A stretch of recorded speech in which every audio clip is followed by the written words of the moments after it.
जो ट्रम्प साहब की जो टैरिफ नीति है तो लागू हो गई है उस पर, तो उसका भारत पर कैसा असर पड़ रहा है? ट्रम्प जो हैं वो दुनिया के राजा की तरह बर्ताव कर रहे हैं। जो पहले जी। मल्टीलैटरलिज्म होता था उसको अब उन्होंने खत्म कर दिया और अब कहा कि जो मैं चाहता हूँ वही होगा। तो इसलिए हम अपना बाजार खोल देंगे तो हमारे किसान जो ऑलरेडी परेशान हैं, जो कह रहे हैं कि किसानी लॉस मेकिंग एंटिटी है, तो इसलिए वो कहते हैं कि और ज्यादा लॉस बढ़ जाएगा। हम अपना रूस से भी इतना नहीं कर सकते जैसे कि अमेरिका चाहता है, इसीलिए वो हमारे ऊपर दबाव डाल रहे हैं। ये संकट पैदा हुआ है, इस चुनौती का सामना करने के लिए भारत सरकार जो कदम उठा रही है वो कितने पर्याप्त है? हमारी स्थिति है, वो सरकार जब तक अपनी नीतियां नहीं बदलेगी उनको बुनियादी तौर पे अपनी नीति बदलनी पड़ेगी कि असंगठित क्षेत्र को फायदा पहुंचाएं, लेकिन संगठित क्षेत्र को। नीति आयोग से डेटा दिया गया कि नहीं, यूपीए की सरकार के समय में जो रेट ऑफ ग्रोथ कम थी, एनडीए की सरकार के रेट ऑफ ग्रोथ ज्यादा थी। फिर तो ये बात बिल्कुल सही है कि जो हमारी जनता को फायदा मिलना चाहिए था वो नहीं मिला, और अब उसका नुकसान जो है वो सबको झेलना पड़ेगा। अभी हम 3.8 ट्रिलियन डॉलर की अर्थव्यवस्था नहीं बन पाए हैं, तो इसलिए हम चौथी बड़ी अर्थव्यवस्था नहीं, अभी हम सातवीं बड़ी अर्थव्यवस्था है। चीन ये नहीं मानता कि भारत उनकी टक्कर का है, वो मानते हैं भारत एक कमजोर देश है। लॉन्ग टर्म में हमें शिक्षा, स्वास्थ्य और R&D इन पे हमको अपना खर्चा बढ़ाना पड़ेगा। नमस्कार, अमरउजाला.com के मेरे कार्यक्रम खरी बात में मैं विनोद अग्निहोत्री आपका स्वागत करता हूँ, खैर मकदम करता हूँ और वेलकम करता हूँ। हर बार की तरह, हर सप्ताह की तरह इस बार भी, इस हफ्ते भी हम आपको मिलवा रहे हैं एक बेहद ही ख़ास मेहमान से, और ख़ास मुद्दे पर हम बात करेंगे। मुद्दा इसलिए ख़ास है कि देश की अर्थव्यवस्था से जुड़ा हुआ मुद्दा है, देश के अंतर्राष्ट्रीय व्यापार से जुड़ा हुआ मुद्दा है। और मुद्दा ये है कि अमेरिका के राष्ट्रपति डोनाल्ड ट्रम्प साहब ने जो अपनी टैरिफ नीति घोषित की, उसमें उन्होंने भारत पर 25% टैरिफ यानी टैक्स शुल्क और 25% पेनाल्टी यानी जुर्माना वो लगा दिया भारत के वो उत्पाद जो अमेरिका में आयात किए जाएंगे।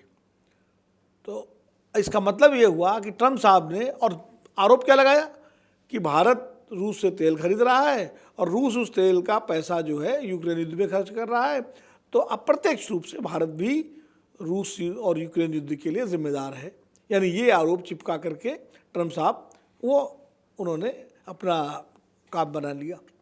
अब ट्रम्प की इस नीति का भारत के घरेलू उद्योग, खास करके वो उद्योग जिनका ज़्यादातर उत्पाद अमेरिका में बिकता है, अमेरिका के उस बाज़ार में बिकता है जो हाई नेट कंज्यूमर्स हैं, हमारे तमाम MSMEs के प्रोडक्ट्स हैं, हमारे टेक्सटाइल यानी कपड़ों का जो है वो सामान है, माल है, हमारे हीरे जवाहरात हैं, जेवरात हैं, और बहुत सारे सामान इस तरह के हैं जो अमेरिका में बहुत पसंद किए जाते हैं। और भारत और अमेरिका का जो व्यापार संतुलन है वो इसी कारण भारत के पक्ष में रहा है।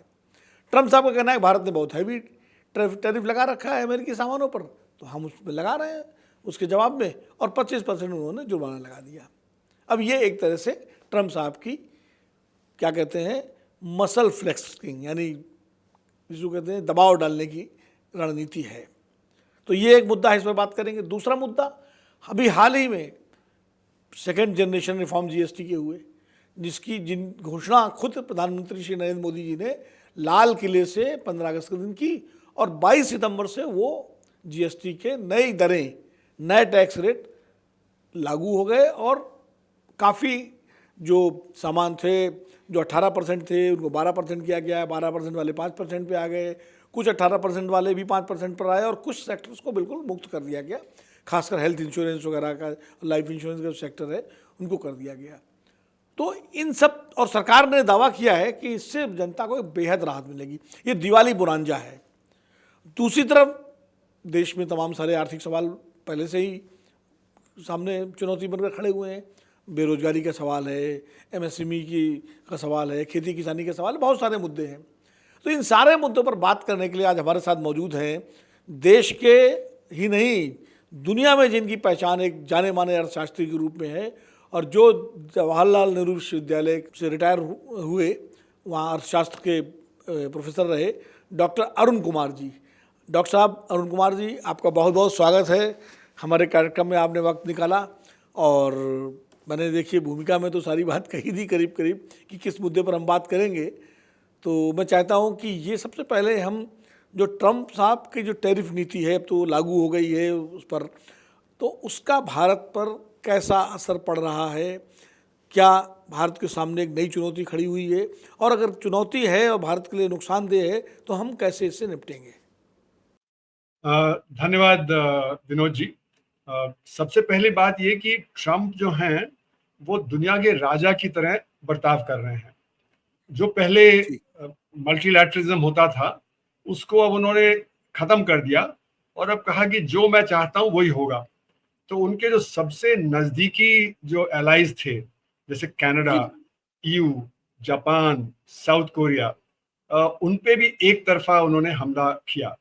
उन्होंने कहा कि हमारा माल आपके यहाँ तो 0% पे जाएगा, लेकिन आपका माल जो हमारे यहाँ आएगा उस पर हम 15% टैरिफ लगाएंगे। जी। तो बिल्कुल एक तरफा हुआ। फिर उन्होंने दबाव डाला कि आप हमारे यहाँ इन्वेस्टमेंट करिए। तो ईयू $600 बिलियन का इन्वेस्टमेंट का उन्होंने वादा किया है, जापान ने $550 बिलियन का। और यहाँ तक जो है उन्होंने जापान से ये लिया कंसेशन कि जो उस पर प्रॉफिट आएगा जो आप जो इन्वेस्ट करेंगे उसका 90% आप देश से निकालेंगे नहीं, आप अमेरिका में ही दोबारा जो इन्वेस्ट करेंगे। और फिर दबाव डाला ईयू के ऊपर कि आप हमसे हथियार खरीदेंगे, आप हमसे एनर्जी खरीदेंगे। तो यानी कि hundreds of billions of dollars का उन्होंने कंसेशन ले लिया। तो ट्रम्प साहब चाहते हैं कि जो वो चाह रहे हैं वही हो। तो भारत से वो दो चीजें चाहते थे और भारत जी। दोनों ही उनको कंसीड नहीं कर पा रहा है। पहली तो बात ये कि वो कृषि का बाजार खोलना चाहते हैं। वो अपना जो कॉर्न है, जीएम प्रोडक्ट है, जो बाकी और चीजें हैं, वो वहां से भारत भेजना चाहते हैं। अब भारत का जो कृषि है वो अमेरिका के कृषि से टक्कर नहीं ले सकता। अमेरिका में महज 1% के करीब लोग किसानी में हैं। हमारे यहाँ 46% लोग वर्कर हैं जो किसानी में हैं, और करीब 60% जनता किसानी पे किसी न किसी तरह से डायरेक्टली निर्भर करती है। तो इसलिए कहाँ 1% तो कहाँ जो 60%। तो हमारे जी। जो किसान है वो बहुत गरीब हैं। जो 2017-18 का जो सर्वे आया था उसमें पता लगा कि 27 रुपए प्रति व्यक्ति प्रति दिन की एक किसान की आमदनी होती है किसानी से। तो यानी कि वो साल में ज्यादा ज्यादा 40-50 हजार कमा लेगा, और नहीं तो 1-1.25 लाख कमा लेगा। लेकिन अमेरिका के किसान जो हैं उनको 26 लाख रुपए साल की सब्सिडी मिलती है। यानी कि जी। वो सब्सिडी उनके जो आमदनी है उससे ऊपर मिलती है। और वहां पे जो किसान है वो 250 एकड़ का कम से कम सबसे छोटा खेत होता है, और उस पर 10 करोड़ की जो कैपिटल होता है। हमारे किसान आधा एकड़, 1 एकड़, 2 एकड़, बहुत सारे 85% जो है वो 5 एकड़ से कम जो जोतते हैं, और उनके पास 50,000 1 लाख रुपए का ज्यादा ज्यादा कैपिटल होता है।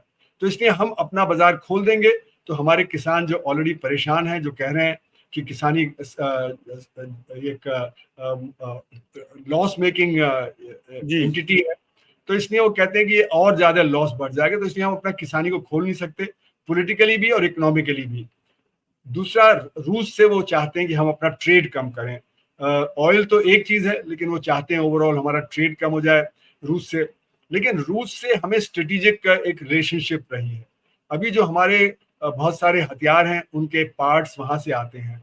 तो अगर जी। हम अपना रूस से कटते हैं, तो जैसे हमारे S-400 मिसाइल्स, ब्रह्मोस मिसाइल्स, हमारे सुखोई एयरक्राफ्ट, इन सब के जो पार्ट्स वहां से आते हैं उनमें और परेशानी आ जाएगी और हमारे डिफेंस पे असर पड़ेगा। इसलिए हम रूस से भी नहीं कट सकते हैं। और और रूस हमारा ऑल वेदर फ्रेंड भी है। हाँ जी, ऑल वेदर फ्रेंड, रूस वही मैंने कहा ना, वो तो हमारा स्ट्रेटेजिक हमारा पार्टनर रहा है। जी। और सबसे बड़ी बात तो ये है कि रूस इस समय हालांकि हमसे थोड़ा कट रहा है, क्योंकि हम अमेरिका की तरफ झुकाव कर लिया है, और हम पिछले 15 साल से अमेरिका से हथियार ले रहे हैं। लेकिन रूस के हथियार जैसे S-400 अभी आया है रिसेंटली, जी। तो वो हमारा जो एक रिलेशनशिप रहा है वो बहुत अहम है, और उससे हम और S-400 ने तो सर S-400 ने तो ऑपरेशन सिंदूर में काफी कामयाबी हासिल की है। तीनों ने, पाकिस्तानी जो जी। ब्रह्मोस ने भी, सुखोई ने ब्रह्मोस भी, ने। और S-400 ने भी। तो इसलिए वो तो जी। प्रूवन है। तो इसलिए हम अपना रूस से भी इतना नहीं कट सकते जैसे कि अमेरिका चाहता है। इसीलिए वो हमारे ऊपर दबाव डाल रहे हैं कि उन्होंने कहा, वांस ने भी कहा जो वहाँ के वाइस प्रेसिडेंट हैं, लुटनिक ने भी कहा, वहाँ पे जो बेसेंट हैं जो ट्रेजरी सेक्रेटरी हैं, वो भी कह रहे हैं कि आप तो चाहते हैं कि हम एक स्ट्रेटेजिक पार्टनर बने, लेकिन आप स्ट्रेटेजिक पार्टनर की तरह बिहेव नहीं कर रहे हैं, कि आप हमारी बात नहीं मान रहे हैं। तो ये वजह है कि प्रेसिडेंट ट्रंप ने हमारे ऊपर सबसे ज्यादा टैरिफ लगाया। ब्राजील के ऊपर 50% है, हमारे ऊपर 50% उन्होंने कर दिया। अब 50% टैरिफ का मतलब है कि जो सामान भारत से 100 रुपए का जाएगा वो 150 का हो जाएगा।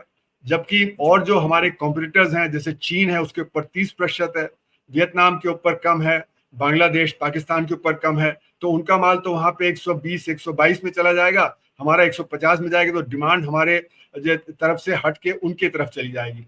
तो हमारा जो आधा ट्रेड है एक्सपोर्ट, करीब $47 बिलियन का, उस पर असर पड़ेगा। बाकी जो $47 बिलियन का, उस पर असर इसलिए नहीं पड़ेगा क्योंकि उसकी अमेरिका में मांग है और वो कहीं और से फुलफिल नहीं हो सकती, तो इसलिए ये जो टैरिफ है, ये जो आधा ट्रेड है उसके ऊपर नहीं लग रहा, आधे ट्रेड पे। पर जिस आधे ट्रेड पे लग रहा है, वो जैसे आपने गिनाया कि जो अप्रैल है, टेक्सटाइल है, आपका जो श्रिम्प है, फिशरीज में है, आपका जैसे कि जो जेम्स एंड ज्वेलरी में है, इन सब ये सब लेबर इंटेंसिव एरियाज हैं। तो ये माना गया है कि ये हमारा व्यापार बहुत बड़े लेवल पे ठप हो जाएगा, क्योंकि जब बाकी और देशों से सामान वहां ज्यादा सस्ता पड़ेगा और डिमांड उधर शिफ्ट कर जाएगी, और इसकी वजह से करीब 50 लाख लोगों का रोजगार खतरे में आ जाएगा।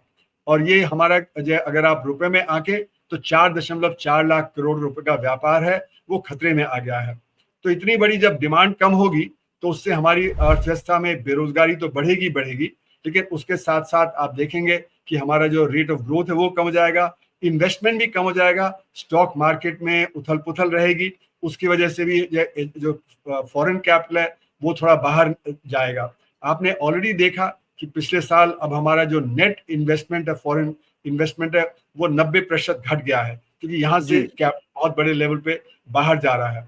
और यही नहीं, ट्रम्प साहब ने फिर और भी हमारे ऊपर हमले किए हैं, जैसे कि उन्होंने जो पाकिस्तान के जो जनरल हैं उनको लंच पे बुलाया, और वो जो लंच का मतलब है कि उनसे वो रिश्ता बढ़ा रहे हैं। फिर हमारे H1B वीजा का आ गया, फिर चाबहार पोर्ट का आ गया, तो एक के बाद एक भारत से दबाव बढ़ाने की वो कोशिश में लगे हुए। और साथ में भी कहते जाते हैं कि प्रधानमंत्री नरेंद्र मोदी उनके सबसे अच्छे दोस्त हैं। देखिए, उसका कोई मतलब नहीं है, क्योंकि जब वो अपने सबसे जो क्लोज एलाइज हैं उनके ऊपर प्रेशर डाल रहे हैं, तो यहाँ पे जब दोस्ती का नहीं, वो तो प्योरली ट्रांजैक्शनल है। वो एक बिजनेस मैन है और बिजनेसमैन की तरह वो काम करते हैं। तो इसलिए मेरा मानना है कि जो हमारे ऊपर दबाव है वो है जिससे कि वो कंसेशन और खींच ले। वो सबके साथ कंसेशन उन्होंने लिया है। उनकी स्ट्रैटेजी ये रही थी कि जो बाकी देश हैं वो एक साथ कंबाइन करके उनके साथ बार्गेन न करें और वो अलग अलग उनसे बार्गेन करें। तो ये उसमें सक्सेसफुल हुए, क्योंकि शुरू में तो लगा था कि EU भी शायद थोड़ा रेजिस्ट करेगा, कनाडा में थोड़ा रेजिस्ट किया, लेकिन कनाडा ने भी जो है फिर हथियार डाल दिए। चीन ने रेजिस्ट किया है, बाकी और देशों ने रेजिस्ट नहीं किया, इसलिए हर एक को अलग थलग करके उन्होंने अलग अलग सबसे कंसेशन ले लिया है। तो भारत की स्थिति यह है कि हम बीच में फंस गए, क्योंकि हम तो मतलब टेक्नोलॉजी में कमजोर हैं। हमें डिफेंस टेक्नोलॉजी अमेरिका से आती है, फिर जो टेक्नोलॉजी हमारी रूस से आती है, और चीन से हम वैसे ही जो फंसे हुए हैं, क्योंकि वहां से हमारा ट्रेड सर जो डेफिसिट है वो $100 बिलियन का है। चीन से हम हाई टेक्नोलॉजी आइटम्स भी लेते हैं, जैसे API हैं, बाकी और जो तरह तरह की चीजें हैं, इलेक्ट्रॉनिक आइटम्स वगैरह हैं, फैक्ट्रियां वहां से आ रही हैं जो हमारे यहाँ लग रही हैं, और जो हम जो लो टेक्नोलॉजी आइटम है वो भी वहां से लेते हैं, जैसे कि दिवाली की रोशनी हो गई, गणेश की मूर्ति हो गई, पतंग का मांझा हो गया, ये सारी चीजें भी आती हैं। तो हम एक तरह से R&D में बहुत कमजोर हैं, और इसलिए हम तीनों के बीच में पिस जाते हैं, और इसीलिए हम अभी एक क्लियर स्टैंड नहीं ले पा रहे। जैसे चाइना के जो एम्बेसडर ने कुछ समय पहले कहा था कि जो जितना झुकेगा उतना जो ट्रम्प साहब उसको और दबाएंगे, और इसीलिए चाइना खड़ा रहा, और इसलिए वो जो पहले 145% ड्यूटी लगा दी थी वो नेगोशिएट करके 30% कर दी, और अभी भी उनको समय दिया जा रहा है कि नेगोशिएशन और चलता जाए। तो वहां पे नेगोशिएशन का समय दिया और हमारे ऊपर तुरंत उन्होंने लागू कर दिया। हालांकि चीन रूस से ज्यादा तेल लेता है बनिस्बत भारत के, और यही नहीं, EU भी लेता है वहां से एनर्जी, और कुछ हद तक ट्रेड अमेरिका का भी चल रहा है। तो ट्रम्प साहब जो कर रहे हैं वो सिर्फ ये नहीं कि हम उसको फाइनेंस कर रहे हैं, क्योंकि वो लोग भी फाइनेंस कर रहे हैं जब वो ट्रेड कर रहे हैं, वो सिर्फ ये कि भारत को दबाने की कोशिश है। लेकिन अरुण कुमार जी, एक चीज बताइए कि जो ये संकट पैदा हुआ है, इस चुनौती का सामना करने के लिए भारत सरकार जो कदम उठा रही है वो कितने पर्याप्त हैं, या उसको कुछ और ऐसा करना चाहिए जिससे हम इसमें जो है इसका मुकाबला कर सकें? भारत सरकार ने कदम उठाए, जैसे बजट में कई चीजों में ड्यूटी कम कर दी थी जहां पे अमेरिका का इंटरेस्ट था, फिर हमने उनसे तेल ज्यादा खरीदना शुरू कर दिया और हमने ये भी प्रॉमिस किया कि हम डिफेंस सप्लाईज वहां से और लेंगे। तो ये सारी चीजें हम मतलब करने को तैयार थे, लेकिन फिर भी वो उन्होंने दबाव डाला कि उनको और भी ज्यादा कंसेशन चाहिए। अब भारत क्या कर सकता है, क्योंकि भारत के अभी अगर 4.4 लाख करोड़ रुपए का हमारा ट्रेड इफेक्ट होता है तो उसका असर ये होगा कि हमारे यहाँ स्लो डाउन होगा। इसीलिए जीएसटी आनन फानन में जीएसटी में कटौती की गई है। आप देखेंगे कि जब 7 अगस्त को ये एग्जीक्यूटिव ऑर्डर साइन हुआ कि एडिशनल 25% ड्यूटी लगाई जाएगी, तो उसके तुरंत बाद 15 अगस्त को फिर इन्होंने अनाउंस कर दिया बिना जीएसटी के काउंसिल के पास जाए कि हम जीएसटी में कटौती करेंगे, क्योंकि जीएसटी में जो टैक्स रेट है वो जीएसटी काउंसिल डिसाइड करती है, वो अलग से डिसाइड हो सकते हैं। और फिर 3 सितंबर को पास हो गए। ऑपोजिशन स्टेट्स हालांकि कह रहे थे कि हमारा रेवेन्यू कम हो जाएगा और हमको सोशल सेक्टर में खर्च करना पड़ता है, एजुकेशन में, हेल्थ में, रोजगार वगैरह में, लेकिन वो भी मान गए क्योंकि इस समय कोई उसको अपोज नहीं कर सकता जो जीएसटी के रेट कट हैं, क्योंकि उससे जो middle class, upper middle class है उसको फायदा होता है। तो मेरा मानना है कि ये कदम उठाया गया है, लेकिन ये पर्याप्त नहीं है। ये सिर्फ रेट कट है, ये रिफॉर्म नहीं है, क्योंकि जीएसटी जो लगता है वो संग्रहित क्षेत्र पे लगता है, वो असंग्रहित क्षेत्र पे नहीं लगता है। असंग्रहित क्षेत्र तो जीएसटी से एग्जेम्प्ट है। तो ये जो रेट कट हुए हैं इसका फायदा होगा कि जो हमारा संग्रहित क्षेत्र है उसका माल सस्ता हो जाएगा, और जब उसका माल सस्ता होगा तो उसका upper middle class, lower middle class जो उसका माल खरीदता है उनको फायदा पहुंचेगा। तो ये जो upper middle class, lower middle class और जो मिडिल क्लास है, ये मिला के हमारे देश में 10-12-15% ही है। बाकी जो 85% है वो ज्यादातर सामान असंग्रहित क्षेत्र से खरीदता है। तो असंग्रहित क्षेत्र में चूंकि वहां पे कोई टैक्स की कटौती नहीं है, क्योंकि वो जीएसटी के दायरे में नहीं आते हैं, तो इसलिए उनको फायदा नहीं होगा। दूसरी बात यह कि कुछ डिमांड जो है असंग्रहित क्षेत्र से संग्रहित क्षेत्र की तरफ शिफ्ट कर जाएगी, तो असंग्रहित क्षेत्र में गिरावट आएगी। असंग्रहित क्षेत्र में गिरावट का मतलब है कि 94% लोग जो असंग्रहित क्षेत्र में काम करते हैं वहां पे उनका जो जॉब जो है, जो उनका काम है वो कम हो जाएगा, उनकी आमदनी कम हो जाएगी, उसमें कई यूनिट्स बंद हो जाएंगे। तो जैसे कि हमारा असंग्रहित क्षेत्र पिटा पहले नोटबंदी से, फिर उसके बाद जीएसटी, जो गलत जीएसटी हमने लगा दिया अपने देश पे, अगले साल एनबीएफसी क्राइसिस से, और फिर पैंडेमिक में, तो 4 बड़े झटके लग चुके हैं, जिसकी वजह से हमारा असंग्रहित क्षेत्र गिरावट पे है और हमारी जो असंग्रहित क्षेत्र की डिमांड है वो शिफ्ट कर रही है संग्रहित क्षेत्र की तरफ। इसका एविडेंस आप जगह जगह देखेंगे। जैसे ट्रेड सेक्टर है, ट्रेड सेक्टर एग्रीकल्चर के बाद दूसरा सबसे बड़ा एम्प्लॉयर है। तो ट्रेड सेक्टर में आप देखेंगे कि डिमांड नेबरहुड स्टोर से शिफ्ट कर रही है ई कॉमर्स की तरफ और मॉल्स की तरफ, जो कि संग्रहित क्षेत्र है। और ये जो ई कॉमर्स और मॉल्स हैं ये ज्यादा ऑटोमेटेड और मैकेनाइज्ड हैं, और जो नेबरहुड स्टोर है वहां पे एम्प्लॉयमेंट ज्यादा होता था तो एम्प्लॉयमेंट गिर रहा है। उसी तरह आपको देखेंगे खबर आ रही है जैसे लेदर गुड सेक्टर है, वहां पे 20% संग्रहित क्षेत्र है, बाकी 80% असंग्रहित क्षेत्र है। 20% जो संग्रहित क्षेत्र है वो बढ़ रहा है और जो असंग्रहित क्षेत्र गिर रहा है। यही रिपोर्ट आप देखेंगे तो लगेज इंडस्ट्री से आ रही है, यही आपके एफएमसीजी सेक्टर से आ रही है, यही आपके जो प्रेशर कुकर इंडस्ट्री से आ रही है। तरह तरह से सेक्टर्स में डिमांड असंग्रहित से संग्रहित क्षेत्र में जा रही है। और इसीलिए मेरा मानना है कि हमारी रेट ऑफ ग्रोथ 6.5%, 7% नहीं है, वो 2-2.5% है, क्योंकि असंग्रहित क्षेत्र के आंकड़े अलग से नहीं लिए जाते हैं। ये मान लिया जाता है कि जिस तरह से संग्रहित क्षेत्र चल रहा है उसी तरह से असंग्रहित क्षेत्र चल रहा है। तो एक घटते हुए सेक्टर को आप एक बढ़ते हुए सेक्टर से प्रॉक्सी जब करेंगे तो आपके जीडीपी के आंकड़े सही नहीं आएंगे।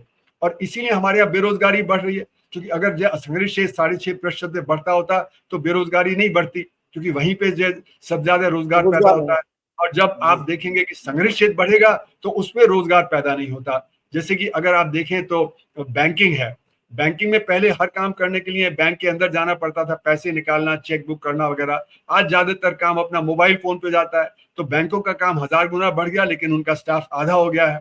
उसी तरह आप देखेंगे कि जैसे स्टील सेक्टर है, वहां पे जो स्टील का उत्पादन बढ़ गया 6-7 गुना, लेकिन उनका स्टाफ हो गया आधा। उसी तरह आप बाकी सेक्टर में देखें, इतना ऑटोमेशन और मैकेनाइजेशन हुआ है पिछले 30 साल में कि संग्रहित क्षेत्र में काम और पैदा नहीं हो रहा। इसीलिए हमारा जो संग्रहित क्षेत्र है वो 6% का 6% रह है पिछले 30-35 साल से, उसमें बढ़त नहीं हो रही। तो जो काम लोगों को नहीं मिल रहा तो असंग्रहित क्षेत्र में जा रहे हैं। कोई खोमचा लगा लेगा, कोई सिर पे बोझा लेगा, कोई रिक्शा चला लेगा, कोई एक बस स्टैंड पे चना बेच लेगा, कोई चाय बना के बेच लेगा। यही सब जो काम है जो सेल्फ जनरेटेड होता है, वही काम लोगों को करना पड़ रहा है, क्योंकि संग्रहित क्षेत्र में काम पैदा हो ही नहीं रहा है। और हम संघर्ष क्षेत्र को बढ़ावा दे रहे हैं। तो संघर्ष क्षेत्र को बढ़ावा देने का मतलब है कि वो तो बढ़ रहा है लेकिन रोजगार पैदा नहीं हो रहा, तो इसलिए रोजगार हमारी नहीं जो पैदा हो। समस्या है वो बढ़ जाएगी। तो ये जो जीएसटी का कंसेशन जो दिया गया है, इसको मैं मानता हूँ ये टैक्स कट है, इससे middle class, lower middle class, upper middle class को थोड़ा फायदा होगा, लेकिन ओवरऑल अर्थव्यवस्था को नुकसान होगा, क्योंकि ओवरऑल तो एम्प्लॉयमेंट जनरेशन है वो कम हो जाएगा, क्योंकि वो डिमांड जो असंगठित क्षेत्र से संगठित क्षेत्र में जाएगी तो उसमें रोजगार पैदा नहीं होगा। तो इसलिए मेरा मानना है कि ये टैक्स कट है, ये रिफॉर्म नहीं है। रिफॉर्म तो तब होता जब हम असंगठित क्षेत्र को राहत देते, जिससे कि असंगठित क्षेत्र के दाम कम होते और असंगठित क्षेत्र में जो लोग हैं उनको उससे फायदा पहुंचता। तो इसलिए जो हमारी जो नीति है वो एक तरह से सही नहीं है पिछले 10 साल से, कि हम संगठित क्षेत्र को बढ़ावा दे रहे हैं, असंगठित क्षेत्र जो उससे परेशानी में आ रहा है। मेरा मानना है नोटबंदी के समय से हमारे असंगठित क्षेत्र को 10 से 12 लाख करोड़ हर साल का नुकसान हो रहा है। तो ये बहुत बड़ा नुकसान है, जिसकी भरपाई हम जो हम फ्रीबीज दे के 2.5-3 लाख करोड़ रुपए साल का हम जो फ्रीबीज के तौर पे देते हैं, उससे 10-12 लाख करोड़ की जो वहां पे लॉस हो रहा है उसकी भरपाई नहीं हो सकती है। तो कुल मिला के जो हमारी स्थिति है, वो सरकार जब तक अपनी नीतियां नहीं बदलेगी, उनको बुनियादी तौर पे अपनी नीति बदलनी पड़ेगी कि असंगठित क्षेत्र को फायदा पहुंचाएं, न कि संगठित क्षेत्र को। संगठित क्षेत्र को तो ऑलरेडी बहुत फायदा मिल चुका है, कॉर्पोरेट सेक्टर का टैक्स रेट घटा दिया था 2019 में, उससे हाँ, उनको टैक्स 1.6 लाख करोड़ रुपए का फायदा हुआ था। और मेरा मानना है कि जो अभी हमारा जो संगठित क्षेत्र है उसकी बैलेंस शीट बहुत अच्छी हो गई है, लेकिन वो बार बार कह रहा है कि हमारे पास डिमांड कम हो रही है, और डिमांड कम हो रही है इसलिए हम इन्वेस्टमेंट नहीं कर रहे। निर्मला सीतारमन जी भी बार बार कह रही हैं कि पब्लिक सेक्टर इन्वेस्टमेंट हमने बढ़ा दिया बजट में, लेकिन प्राइवेट सेक्टर अपना इन्वेस्टमेंट नहीं बढ़ा रहा। और वजह यही है कि जब तक डिमांड नहीं बढ़ेगी तब तक ये प्राइवेट सेक्टर और इन्वेस्ट नहीं कर सकता है। तो इन्वेस्टमेंट जब जो कम रहेगा प्राइवेट सेक्टर का, और वही जो 80% इन्वेस्टमेंट करता है अर्थव्यवस्था में, अगर उनका इन्वेस्टमेंट कम रहेगा तो रेट ऑफ ग्रोथ हमारी अर्थव्यवस्था की बढ़ नहीं सकती।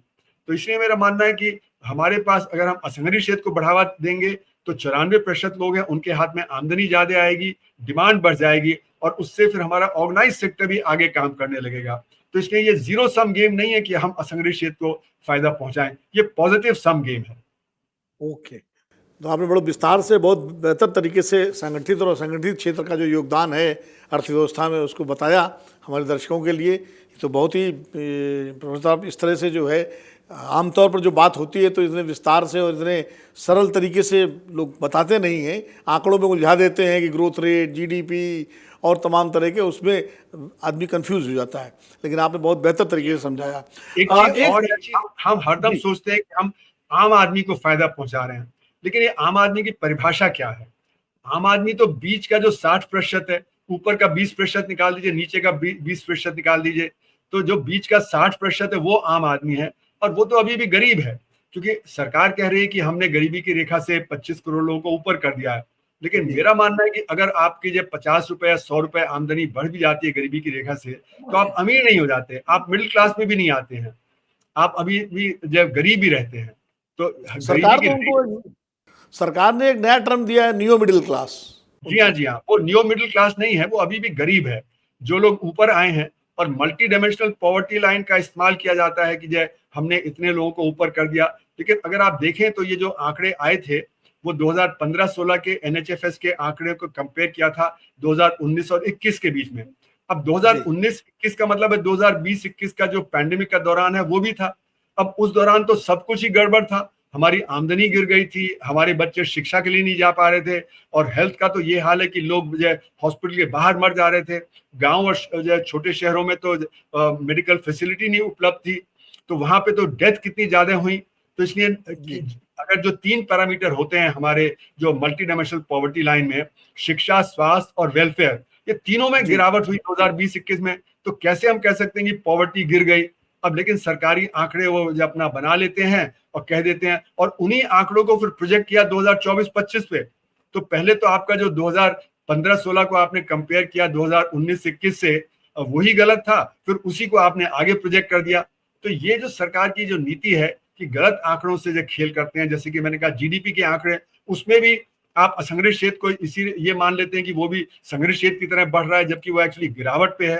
तो ये जो सरकार की मेथडोलॉजी है जो डेटा इकट्ठा करने की और डेटा का वो देने की, वही गलत है। जब भी एडवर्स डेटा आता है तो सरकार उसको नकार देती है, जैसे कि जब ये डेटा आया कि 45 साल के सबसे ऊंचे स्तर पे जानकारी पहुंच गई है तो उसको सरकार ने नकार दिया, उसको इलेक्शन के बाद फिर रिलीज किया। उसी तरह कंजम्पशन का जब डेटा आया 2018 में, उसको भी नकार दिया, उसको बाद में फिर जो एक्सेप्ट किया।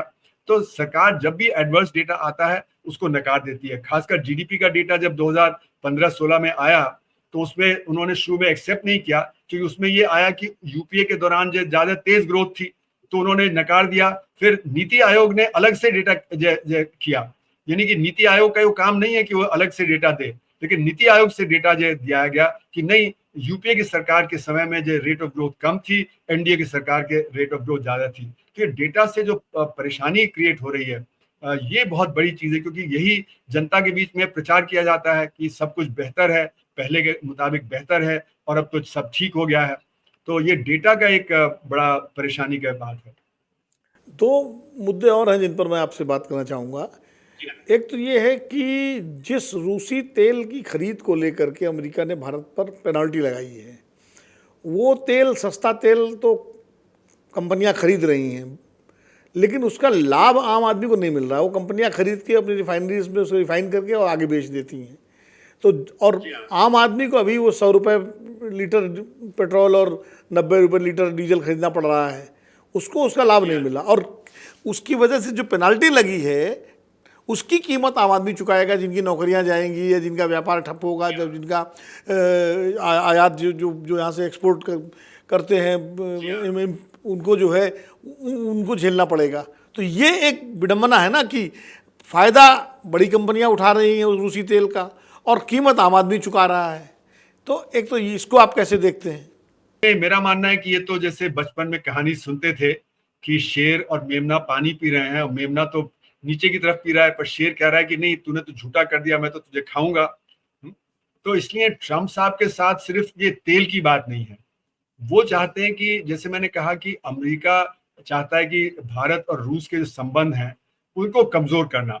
अगर वो तेल की बात नहीं होती तो वो किसी और की बात में जो उठा लेते, जैसे S-400 की बात है ना। S-400 पे भी आपने देखा था शुरू में परेशानी रही, क्योंकि अमेरिका जो उसको कह रहा था कि हम आपको प्रतिबंधित करेंगे अगर आप ये S-400 खरीदेंगे। वो तो बाद में कांग्रेस ने रिलीफ दिया, पर ये कोई जरूरी नहीं कि ट्रम्प साहब वो रिलीफ देंगे। वो नहीं चाहते कि रूस तेज रहे और भारत तेज रहे, वो चाहते हैं इन दोनों को कमजोर करना।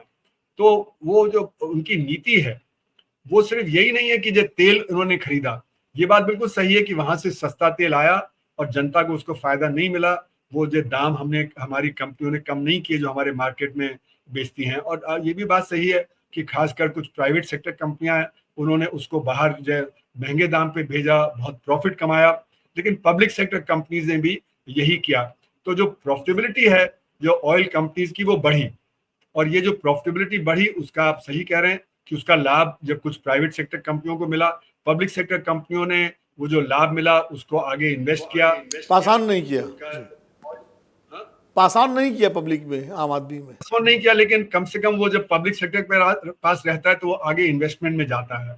प्राइवेट सेक्टर का है वो प्राइवेट प्रॉफिट में जाता है। तो ये बात बिल्कुल सही है कि जो हमारे जो जनता को फायदा मिलना चाहिए था वो नहीं मिला, और अब उसका नुकसान जो है वो सबको झेलना पड़ेगा।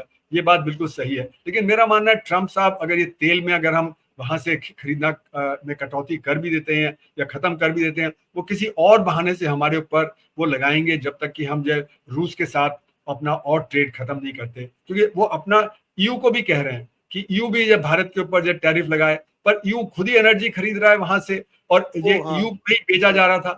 और ये तो जब बात खुल के आई है कि अमेरिका खुद ही चाहता था कि भारत जो रूस का तेल लेके और उसको जब बेचे, नहीं तो जब मार्केट में कमी पड़ जाती तो पेट्रोलियम प्रोडक्ट जो हैं उनके दाम 1.5 गुना 2 गुना बढ़ जाते।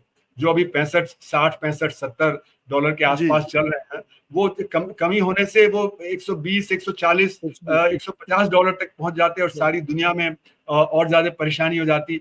तो इसलिए मेरा मानना है कि ईयू ने और अमेरिका ने खुद ही ये शायद भारत को कहा कि आप ये खरीदते रहिए, जिससे कि दुनिया में जो कमी है वो कमी बहुत ज्यादा ना बढ़े और दाम जो कम रहे, तो उनको भी फायदा हुआ। तो इसलिए मेरा मानना है कि जो ट्रम्प साहब कह रहे हैं वो तो सिर्फ ऐसा ही है कि एक बहानेबाजी है कि कैसे वो हाँ भारत को दबाएं। वो सिर्फ ऑयल की बात नहीं है, वो दबाने की बात है। अब चूंकि भारत के विदेश मंत्री और वाणिज्य मंत्री पीयूष गोयल जी और जयशंकर जी अमेरिका में ही हैं इस समय, और निगोशिएशंस चल रहे हैं दोनों तरफ से, तो आपको क्या लगता है कि मतलब आखिर जो बातचीत अगर बनती है भारत अमेरिका के बीच में, तो कुछ कंसेशन तो भारत को देने पड़ेंगे उनको, तो कौन से कंसेशन भारत दे सकता है? तो देखिए, हमने कंसेशन तो ऑलरेडी दिए हैं उनको, ऐसा नहीं कि हम कंसेशन नहीं दे रहे हैं, पर जो वो कंसेशन चाह रहे हैं हमारा कृषि का बाजार खोलना, और उसके पीछे एक वजह ये भी है कि चीन ने वहां से कॉर्न लेना बंद कर दिया है। वो कॉर्न अब ब्राजील से ले रहे हैं, और चीन सबसे बड़ा कंज्यूमर था, तो उनका कॉर्न सरप्लस है, उसको भारत डिस्पोज ऑफ करना चाह रहे हैं। पर यही आप देखिए कि चीन ने तो बंद कर दिया है ना, तो इसलिए उनके ऊपर दबाव और डालना चाहिए था अमेरिका को। लेकिन अमेरिका इस हालत में नहीं है कि चीन के ऊपर ज्यादा दबाव डाल सके, क्योंकि वो अमेरिका और चीन का जो ट्रेड है वो इस तरह का है कि जो अमेरिका बहुत ज्यादा है उस पर निर्भर हो गया है। खासकर जो रेयर अर्थ है, जो इसके जो मैग्नेट जैसे हर चीज में लगते हैं, वो जो उस पर जैसे ही बंद किया तो तुरंत जो ट्रम्प साहब ने नेगोशिएट करना शुरू कर दिया। फिर वहां से इलेक्ट्रॉनिक प्रोडक्ट्स आते हैं, तो इलेक्ट्रॉनिक प्रोडक्ट्स पे शुरू में तो जो टैरिफ लगाया, फिर एकदम से हटा लिया, क्योंकि अमेरिका को लग गया ट्रम्प साहब को कि हम ये अभी अमेरिका में कई साल तक प्रोड्यूस नहीं कर सकते। हालांकि आईफोन वगैरह से वो कह रहे हैं, और टेक्नोलॉजी कंपनीज के साथ उन्होंने अभी डिनर किया, और सबने billions and billions, hundreds of billions of dollars America में इन्वेस्ट करने की बात कही है। लेकिन उसको करने में तो 3-4 साल लगेंगे। तो अभी वो चाइना पे बहुत ज्यादा निर्भर है, और चाइना एक बहुत बड़ी इमर्जिंग पावर के तौर पे निकला है, और चाइना भी बड़ा क्लेवर है। चाइना ने ये चाइना को पता था कि वो एक दिन ये ट्रम्प साहब या कोई ये अमेरिकन प्रेसिडेंट दबाव डालेगा, क्योंकि बाइडेन साहब ऑलरेडी दबाव डाल रहे थे।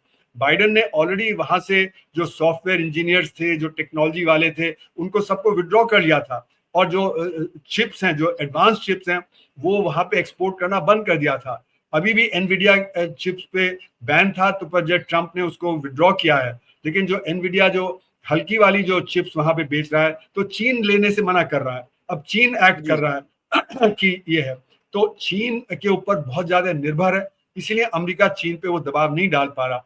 भारत की स्थिति इसलिए कमजोर है क्योंकि हम आर&डी में बहुत कमजोर हैं।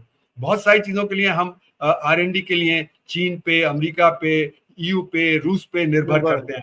और हमारी आर&डी कमजोरी क्यों है? क्योंकि हमारी शिक्षा पद्धति बहुत कमजोर है, और हमारा आर&डी पे खर्च बहुत कम है। हम आर&डी पे 0.65% जीडीपी का खर्च करते हैं, और चीन और अमेरिका करीब 3% खर्च करते हैं। और चीन की अर्थव्यवस्था हमसे 5 गुनी बड़ी है, इसका मतलब है चीन हमसे 22 गुना ज्यादा आर&डी में खर्च करता है, और इसीलिए वो दुनिया का मैन्युफैक्चरिंग हब बन गया है। और अमेरिका में जो हाई टेक्नोलॉजी आइटम्स हैं उसमें वो बहुत आगे है, तो वो हमें वहां पे उनसे नेगोशिएट करना पड़ता है, क्योंकि हमारे बहुत सारे जो वर्कर्स हैं वो अमेरिका में जाके काम करते हैं, वहां से वो रेमिटेंसेज आते हैं, तो उससे भारत की अर्थव्यवस्था निर्भर। लेकिन ये दिखा रहा है कि हम अपने जो वेल ट्रेन जो वर्कर्स हैं उनको हम अपने यहाँ काम नहीं दे पा रहे हैं, और उनको वहां जाके काम मिल रहा है। तो इसलिए हमारी कमजोरी ये है कि ना तो हम रोजगार पैदा कर पा रहे हैं, ना हम टेक्नोलॉजी में आगे हैं, और हमारी शिक्षा पद्धति इतनी कमजोर है कि ज्यादातर बच्चे कोई हाई टेक्नोलॉजी वाला काम कर ही नहीं पाएंगे। तो अभी जैसे एसर की रिपोर्ट आती है, annual status of education report, जो लेटेस्ट आई, उसमें ये दिखाया था कि 14 से 18 साल के 40% बच्चे दूसरी जमात की पढ़ाई लिखाई गणित नहीं कर पाते। तो मेरा मानना है कि हमारे देश में 90-95% जो बच्चे हैं उनकी ट्रेनिंग ठीक नहीं है। महज 5-7% हैं जिनकी ट्रेनिंग सही है, जिनको कि कुछ वर्ल्ड क्लास ट्रेनिंग मिलती है, जो टेक्नोलॉजी वगैरह में ऑपरेट कर सकते हैं। और इसीलिए बहुत सारे जो इंडस्ट्री है वो कहती है कि हमारा जो वर्कर है वो अनएम्प्लॉयबल हो गया है, क्योंकि वो इंजीनियर्स को एम्प्लॉय करते हैं लेकिन उनके पास वो स्किल नहीं है। तो हमारी जो कमजोरी रही है कि हमने शिक्षा पे, स्वास्थ्य पे वो ध्यान नहीं दिया, हमने आर&डी पे ध्यान नहीं दिया। और अगर हम हायर एजुकेशन को ही खत्म करते रहेंगे, वहां पे जो विघ्न डालते रहेंगे, तो हमारी आर&डी सफर करेगी।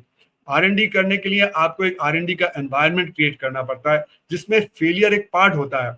जैसे कि मैं अक्सर कोट करता हूँ कि जो बड़ी बड़ी एक कामयाबी मिली कि माइकलसन मोर्ले एक्सपेरिमेंट, ये समझा जाता था कि सारी दुनिया एक ईथर में है, तो ईथर है या नहीं उसको पता करने के लिए माइकलसन मोर्ले एक्सपेरिमेंट जो इस्तेमाल किया गया।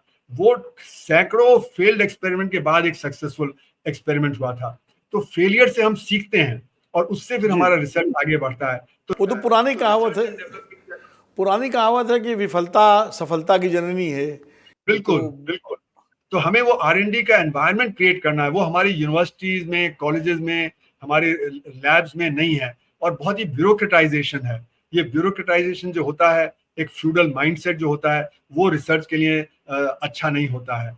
तो हमें अपने जो रिफॉर्म जो करना है, तो हमें अपनी शिक्षा में, स्वास्थ्य में, हमारी R&D में, इनमें रिफॉर्म करना पड़ेगा, और डिमांड नीचे से क्रिएट करनी पड़ेगी, जिसको कहते हैं बॉटम अप अप्रोच होना चाहिए, ना कि टॉप डाउन अप्रोच।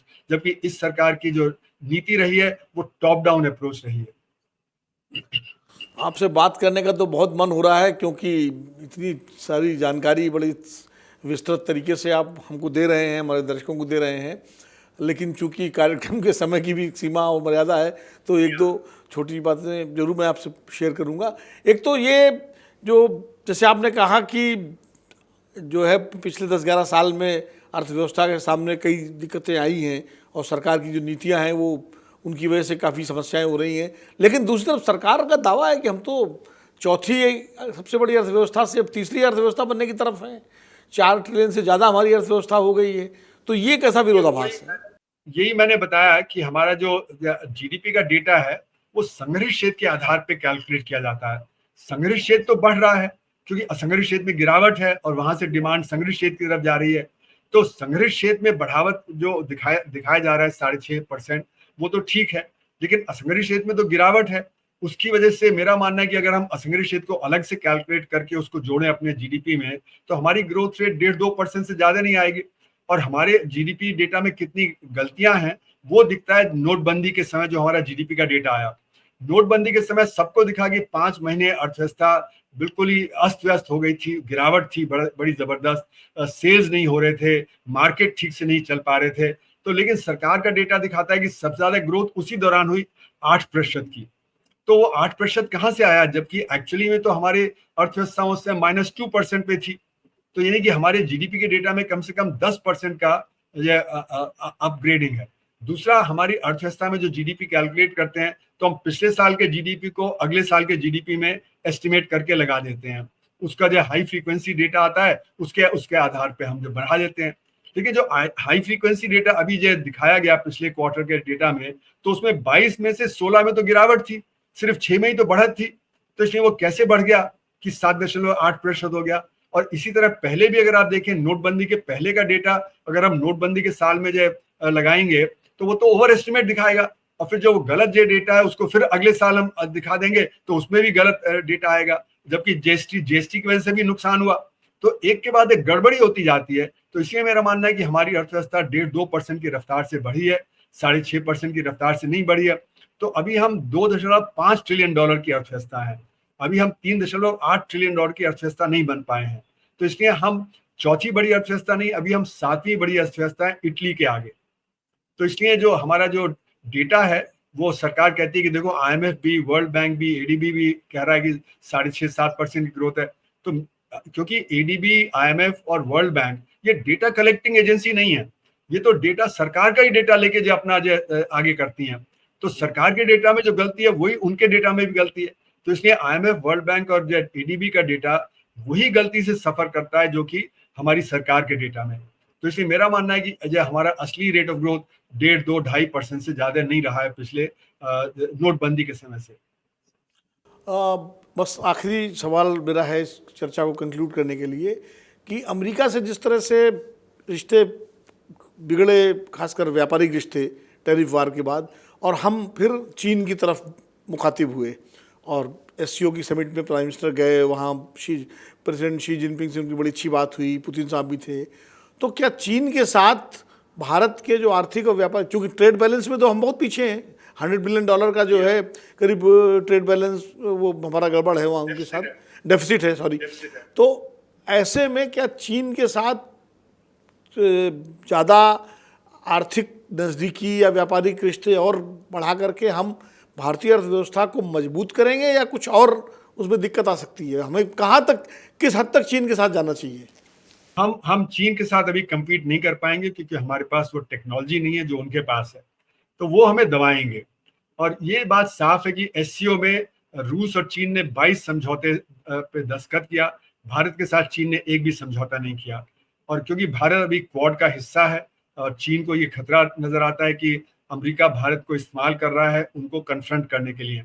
तो इसलिए वो चीन भारत अभी को ट्रस्ट नहीं करेगा। हालांकि वो भी चाहेंगे कि एक तरह से न्यूट्रलाइज हो जाए, भारत अमेरिका से थोड़ा खिसक के एक न्यूट्रल रोल ले ले, तो इसलिए वो जरूर करेंगे। लेकिन अभी मेरा मानना है चीन ये नहीं मानता कि भारत उनकी टक्कर का है। वो मानते हैं भारत एक कमजोर देश है और उसको वो अपनी तरह मैनिपुलेट कर सकते हैं। तो इसलिए मेरा मानना है कि वहां जैसे अमेरिका के साथ एक तरफा रिश्ता हो गया था, उसी तरह चीन के साथ भी जो रिश्ता है वो एक तरफा है और वो एक तरफा रहेगा जब तक कि हम इंटरनल स्ट्रेंथ नहीं डेवलप करते। तो हम 3 देशों के बीच में फंसे हुए हैं, एक तरफ रूस है, एक तरफ चीन है और एक तरफ अमेरिका और अमेरिका के एलाइज EU है। तो ये जो हमारी कमजोरी है उसको हमें शॉर्ट टर्म और लॉन्ग टर्म दोनों में डील करना पड़ेगा। शॉर्ट टर्म में हमें अपना इंटरनल मार्केट मजबूत करना पड़ेगा, गरीबों के हाथ में जो और इनकम बढ़ा के देनी पड़ेगी, उनमें रोजगार पैदा करना पड़ेगा। और लॉन्ग टर्म में हमें शिक्षा, स्वास्थ्य और R&D इन पे हमको अपना खर्चा बढ़ाना पड़ेगा। जो हमारा फ्यूडल एटीट्यूड है हमारे इंस्टीट्यूशंस की तरफ, उसको हमें कम करना पड़ेगा, जिससे कि एक रिसर्च एनवायरनमेंट डेवलप हो और भारत तेजी से R&D में आगे बढ़े। ये आत्मनिर्भरता का जो नारा दिया है प्रधानमंत्री जी ने, ये भी एक रास्ता हो सकता है भारत को मजबूत बनाने का।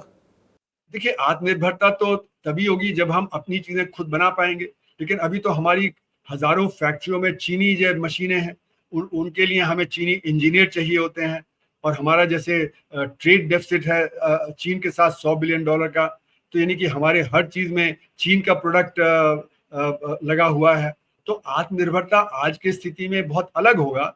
जो पहले होता था कि हम ज्यादातर चीजें अपने आप बना लेते थे, लेकिन अब जैसे कि दवाएं हैं, उनके लिए जो एक रॉ मटेरियल चाहिए होता है, API जिनको बोलते हैं, उसमें हम आत्मनिर्भर थे 2002-2003 तक, और आज 80% हम इंपोर्ट कर रहे हैं चीन से। तो हमने वो आत्मनिर्भरता खो दी, हमने अपनी अर्थव्यवस्था को ज्यादा खोल दिया, तो बाहर का माल सस्ते आ जाता है और हमारी अर्थव्यवस्था में परेशानी आ जाती है। इसीलिए 2015-16 से हमने जो इंपोर्ट्स पे टैरिफ बढ़ाना शुरू कर दिया, जिसकी वजह से अमेरिका हमें कहता है कि आपके तो टैरिफ हाई हैं। तो हम अपने को डिफेंड करने की कोशिश कर रहे हैं, क्योंकि हमारा जो टेक्नोलॉजी में हमारी कमजोरी होते हुए बाकी देश फायदा उठा लेते हैं। तो जिनसे भी हमने बायलैटरल एग्रीमेंट और फ्री ट्रेड एग्रीमेंट साइन किया, जैसे ऑस्ट्रेलिया है, साउथ ईस्ट एशिया है, तो उसमें हमें नुकसान हो गया, क्योंकि उनका ट्रेड बढ़ गया, हमारा ट्रेड उतना नहीं बढ़ा, तो हमारा डेफिसिट हो गया। EU के साथ हम 23 साल से नेगोशिएशन कर रहे हैं, लेकिन वो हो नहीं पा रहा है, क्योंकि हम वो कंडीशंस फुलफिल नहीं कर पा रहे जो वो चाहते हैं। ब्रिटेन के साथ भी हमने 3 साल लगाए, लेकिन इस समय क्योंकि हमारी भी कमजोरी थी अमेरिका की वजह से, और ब्रिटेन में भी ब्रेक्सिट छोड़ दिया था, उनकी भी कमजोरी थी, तो एक समझौता हो गया। लेकिन ज्यादातर जो ट्रेड एग्रीमेंट्स हैं वो एक तरफा हुए हैं, उसमें हमारा ही नुकसान हुआ है। तो इसलिए जब तक हम अपनी अंदरूनी स्ट्रेंथ नहीं बिल्ड करेंगे, तब तक हम आत्मनिर्भर भी नहीं हो पाएंगे। चलिए, आपने बहुत विस्तार से सारी चीज़ें बताई प्रोफेसर अरुण कुमार जी, और उम्मीद है कि हमारे दर्शकों को काफ़ी जानकारी मिलेगी, और जो चुनौतियां देश की अर्थव्यवस्था के सामने हैं, भारत सरकार उनको देखेगी और उनका मुकाबला करने के लिए जो सुझाव आपने दिए हैं उनकी तरफ भी ध्यान दिया जाएगा। और आगे फिर कभी किसी आर्थिक मुद्दे पर आपके साथ हम चर्चा करेंगे, और इस उम्मीद के साथ कि आप जब भी हम आपको तकलीफ़ देंगे अपने कार्यक्रम में आने की, आप वक्त निकालेंगे। इसी के साथ आपका बहुत बहुत धन्यवाद, बहुत बहुत आभार। और दर्शकों, ये थे प्रोफेसर अरुण कुमार जी, जिनके साथ हमने चर्चा की अर्थव्यवस्था को लेकर के, आर्थिक चुनौतियों को लेकर के। अगले हफ्ते हम फिर मिलेंगे किसी नए मेहमान के साथ, किसी नए मुद्दे पर। तब तक के लिए मुझे आज्ञा दीजिए। नमस्कार।